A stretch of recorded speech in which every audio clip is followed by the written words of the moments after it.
Hello everybody! So if you follow me on TikTok, you probably saw some of my more recent videos involving a cosplay that I've been working on for the past couple of months. That being the Dark Mirror from Twisted Wonderland, and I decided to record my whole process in making the frame for it. Because honestly, making stuff out of cardboard for cosplay is a slowly dying art and I find it very sad.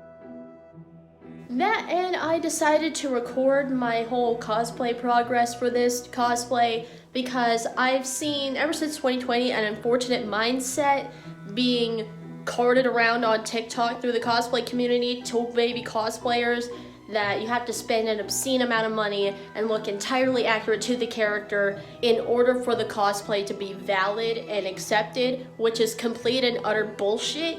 And I've been cosplaying for almost 10 years now. And I can tell you that you do not need to spend a lot of money to have a good cosplay. I spent maybe $50 on this whole cosplay altogether, and that's only because I didn't have the lipstick or the green face paint for this costume. Other than that, I had everything else. And I wanted to make a video of me making this costume to show that you do not need to spend an obscene amount of money to have a good cosplay. Or to make a good cosplay. And not to get aggressive on me, but that whole thing genuinely makes me mad. And if you're one of those people that peddles around that stupid idea, you're classist. Not everybody can afford spending hundreds and thousands of dollars on a cosplay, okay? Cosplay is supposed to be for everyone, no matter your race, your age, your gender, your body shape, your ethnicity, or your budget. Never forget that. Okay, I'm gonna get off my soapbox now. We're actually gonna get started. So first, if you're gonna make this cosplay for yourself, you're gonna need at least 2 or 3 cardboard boxes. I started by taping pieces of notebook paper together and creating a pattern for the base mirror frame. And for some reason that footage is missing, so sorry. And now for a tip that I have discovered after I have made this frame, and while I am recording the voiceover from inside my closet. Please make sure you accurately plan out the dimensions of how big you want your mirror frame to be in relation to how big your head is, and if you're going to take pictures of it, how big is too big. If you want it to fit within the view of your camera phone, don't make it too big, because I almost had that problem. I came really close, but thankfully it still fit in there, but just barely.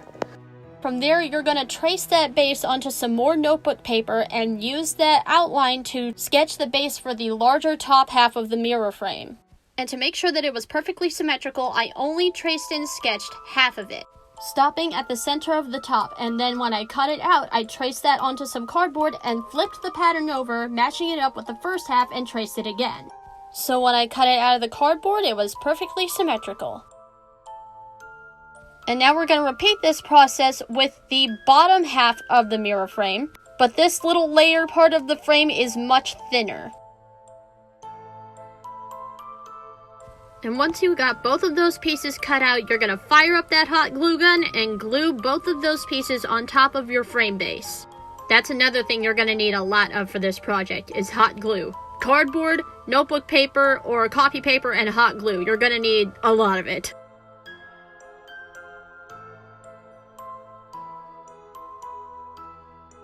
And now we have fully truly assembled the base bit of the frame, and now it's time to move on to the detail work. So we're going to be starting with this section that I've highlighted in a picture of the dark mirror in the corner of the screen, where the thicker and the thinner parts of the mirror frame meet up. I used the frame to draw out that bar and then traced it and cut out 3 more of the same thing, and then placed 2 of them together on a square of cardboard in order to create the base that I'm going to glue them on top of. And I haven't said it yet, so I'm gonna say it now. What you're gonna notice is that the key to this whole thing is working in layers.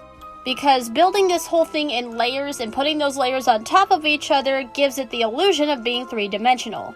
And now we're gonna use this piece we just created as a guide for creating the next part of the section, which are those giant circles right underneath, as well as the tinier circle that goes right underneath the big boy circle. Using the previous pieces as a guide ensures that all these pieces are going to fit together once we cut them out and glue them on, and there won't be any gaps. And once you cut them out, you are free to glue them together onto your mirror frame. And for some reason, the footage for that bit is also missing. But moving on, we are going to bring back the pattern we created for the top half of the frame and use it to sketch out and create a pattern for the thinner frame bits that go over the top part of the frame. That's the best way I can describe it. You're going to see what I'm talking about in a second once I have it all cut out and glued on. As well as where I highlighted it on my reference image in the corner of the screen. But yes, this part right here, this is what it should look like when you have it all cut out and glued on. And once you have those details cut out and glued onto both sides of the frame base, you are officially 25% of the way done. Now we move on to the more complicated and tiny details, such as the crown that is at the center of the top. So here I sketched out the base of the crown and then the little thingies coming out the top of it. Fingers? I'm just gonna call them fingers. And since my crown isn't 100% symmetrical and neither are the fingers, I labeled each finger pattern and then labeled the cardboard fingers that I cut out so I could remember which finger goes on which part of the crown. And now we're getting to something really cool. This is how we're going to add even more dimension to our mirror, and that is using hot glue as part of the detail work. You can see that I'm building up hot glue on here so that it bulges to make it look 3D on the little orbs that are on top of the fingers. Now it is gonna sink a little, so feel free to put some more on top of it to make it bulge a little more once that hot glue cools down. And here you can see I'm drawing a line with hot glue to create more of the other details that are on the crown. And the reason I didn't do this with cardboard is because there are just some details that are just too small and too complicated to cut out of cardboard. Plus you can't get this sick rounded 3D effect. Look how cool that is. And now we're gonna glue this crown on top of our mirror using, guess what? More hot glue! Look at that. Isn't that nice?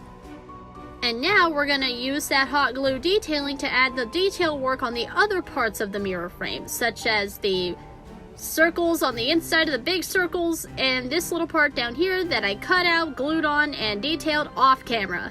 And I did the same for the double helix that goes on the top of the frame. But I made sure to sketch it out first. And again, the footage from me drawing it on is completely missing, and I was really excited to show you guys that part. I'm kind of bummed.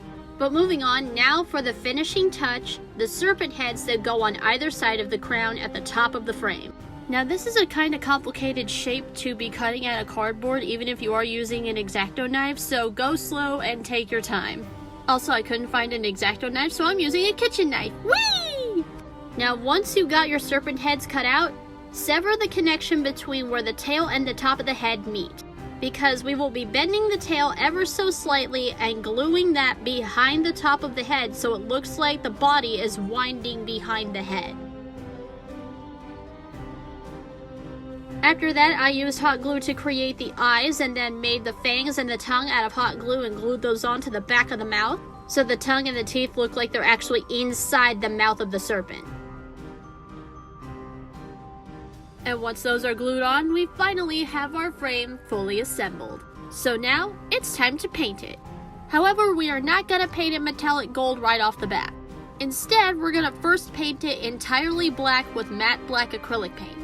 Reason being is because metallic acrylic paint goes on very sheer and you often have to do multiple coats of it in order to get full coverage, but especially if you're using it on its own with no primer coat to go underneath it. Plus, the black will help the gold pop more as well as help it stick to the hot glue details better.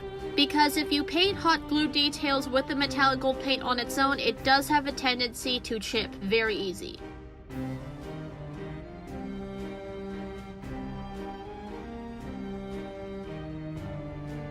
Now once you get the whole thing painted, you're going to want to let it dry for about a day or so, and then you can start adding your metallic gold paint.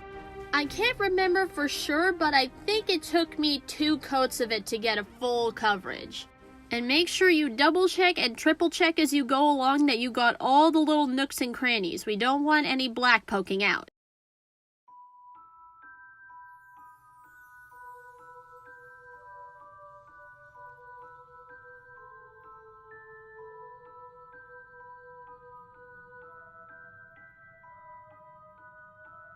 Now in case you haven't noticed already, it's looking a little bit flat, so once that's dry, we're going to mix some more of the black paint with the metallic gold paint and use it to weather the frame.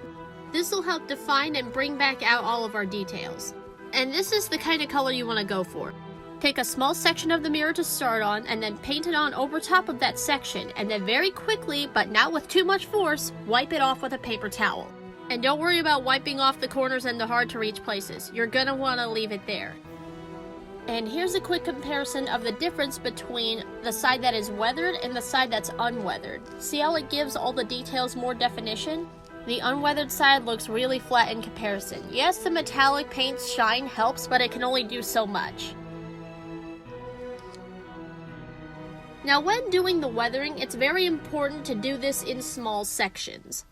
Because despite what you think, you are not and will not be fast enough to paint the whole thing and wipe it all off before parts of it will have already dried. Especially since this thing is pretty big and it has a bunch of smaller and hard to reach crevices that take a bit longer to wipe down.